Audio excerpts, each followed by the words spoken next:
ओम सिद्धनाथाय नमः. गुरु महाराज का आदेश. मी ज्योतिष मार्गदर्शक राहुल गुरुजी खांडवीकर. आजचा विषय मुलींच्या विवाहासाठी. आपण मागील व्हिडिओमध्ये पाहिलं की मुलांच्या विवाहासाठी आपण उपाय सांगितला. भरपूर जणांचे SMS आले, गुरुजी आम्हाला मुलींच्या विवाहासाठी सुद्धा आम्हाला काहीतरी उपाय सांगा. मग आज त्यांच्यासाठीच खास मी उपाय घेऊन आलेलो आहे. सगळ्यात महत्त्वाचं असं आहे की आपल्या ज्योतिषशास्त्रानुसार जन्मकुंडलीमध्ये कुठला ग्रह अनिष्ट असल्याच्या नंतर मुलींच्या विवाहाला अडचण होते. सगळ्यात महत्त्वाचा आपण विषय जाणून घेऊया. भरपूर जणांना माहीत असतं किंवा भरपूर जणांना एकच गोष्ट लक्षात येते की आपल्या जन्मकुंडलीमध्ये शुक्र ग्रह खराब असला की विवाहाला अडचण होते. पण असं नाही. शुक्र ग्रह तर महत्त्वाचा आहेच आहे, पण मुलींच्या विवाहासाठी प्रामुख्याने गुरुग्रह फार महत्त्वाचा आहे. गुरुग्रह पत्रिकेमध्ये दुर्बल असेल, अनिष्ट असेल किंवा तो अशुभ ग्रहांसोबत असेल तर त्याचाही भरपूर त्रास होतो. विवाह योग्य ठिकाणी जमत नाही, विवाहामध्ये अडचणी होतात. लग्न झाल्याच्या नंतरही त्या मुलीला भरपूर अडचणी होतात. काय वेळेला गुरु खराब असेल तर घटस्फोट सुद्धा होतो.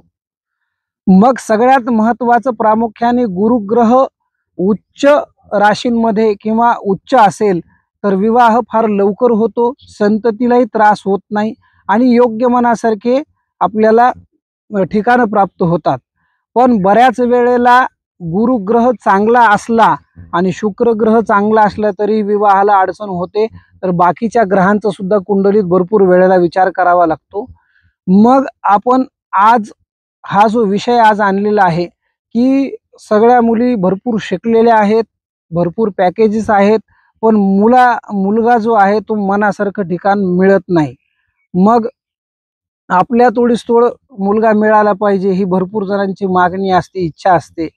मग आपल्या मनासारखं ठिकाण मिळण्यासाठी आम्हाला काहीतरी उपाय सांगा. भरपूर लोक उपाय करतात.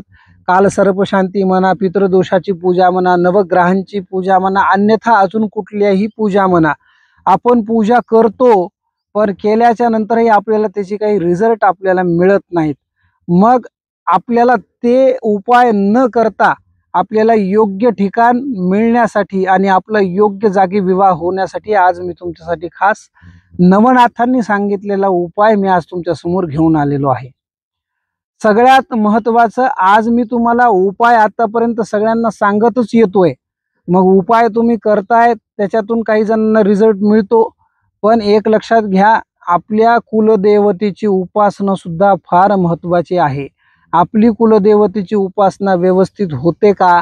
आपल्या कुलदेवतेचा आशीर्वाद आपल्यावर आहे का? एक लक्षात असू द्या, कुलदेवतेची कृपा आपल्यावर असेल तर आपल्या घरामध्ये शुभ कार्य, विवाह हे वेळच्या वेळेला व्यवस्थित होतात. पण कुलदेवतेची उपासना नसेल तर ग्रह सुद्धा त्यांना काही करू शकत नाहीत.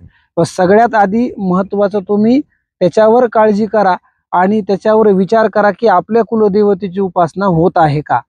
चला तर मग जाणून घेऊ आजचा उपाय. आपल्याला हा उपाय 7 सोमवार करायचा आहे. पहिल्या सोमवारी आपल्याला चिखलाचा म्हणजे मातीचा चिखलाचा आपल्याला महादेव छोटा तयार करून घ्यायचा आहे. तो पाटावर तयार करून घ्या. त्यानंतर जसं आपण श्रावणी सोमवारामध्ये आपण महादेवाचं पूजन करतो तसा तो महादेव आपल्याला तयार करून घ्यायचा आहे. नंतर तो महादेव तयार झाल्याच्या नंतर त्याला हळदीनं लेपन करायचे, हळद पूर्ण लावून घ्यायची आहे. व्यवस्थित त्याची षोडशोपचार पूजा करायची आहे. दही दूध घालून व्यवस्थित पूजा करा. पूजा केल्याच्या नंतर 108 बेलाचे पान मिळाले तर ठीक आहे. एक जरी बेलाचं पान वाहिलं तरी चालतं. पांढरे फुलं, बेलाचं पान व्हा, तुपाचा दिवा लावा आणि तुपाचा दिवा लावल्याच्या नंतर जो खाली स्क्रीनवर येत आहे तो मंत्र, त्या मंत्राच्या आपल्याला 11 माळी म्हणजे 1100 वेळेस तो मंत्राचा जप करायचा आहे.